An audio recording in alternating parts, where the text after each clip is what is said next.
Hi guys, for today's video ay samahan niyo ako sa bahay ng lola ko dahil birthday niya ngayon. Pinilit nga lang pala ako ng pinsan at kapatid ko kaya naman sumama na ako kasi sino ba naman ako para Medyo malapit nga lang to sa amin kaya pagdating namin ay nagmano na agad kami sa mga lola at lola namin. Pagkatapos nga namin magmano ay kumuha na rin kami ng aming pagkain. Nagpasandok nga lang pala ako ng kanin dyan sa pinsan ko kasi nga nahihirapan ako mag-video. And dyan kumuha na nga rin pala ako ng ulam para makapagsimula na ako pagkain. Pagkatapos nga namin kumuha ng pagkain dyan, nagsimula na kami lumupang ng pinsan at kapatid ko. Sabi nga nila dyan ay isama ko daw sila sa video para daw may pang my day sila.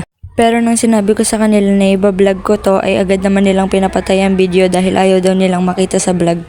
Pagkatapos nga namin lumafang ay ito na ang itsura ng pinagkainan namin. Nakita naman kami ng tito namin kaya naman inasar niya agad kami. Habang nakikipag-asaran kami sa tito namin ay narinig ko naman ng lolo ko na kumakanta kaya naman napakanta na lang rin ako.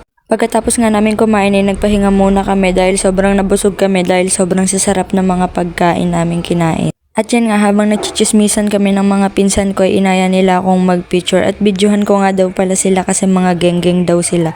Nang bigla namang dumating yung mga tita ko at nakipagdaldalan agad sa lola ko. Guys, alam nyo ba ang mamarites talaga ng mga yan? At yan na nga, kinantahan na namin ng happy birthday ang lola namin at mangyak-ngyak na siya dyan. At yun na nga, nagpaalam na rin kami dahil marami pa akong gagawin sa bahay kasi nga maglalaba pa ako. Baka naman mapagalitan ako ni inay. At naglakad na nga kami pa uwi ng bahay. Yun lang, salamat sa panonood!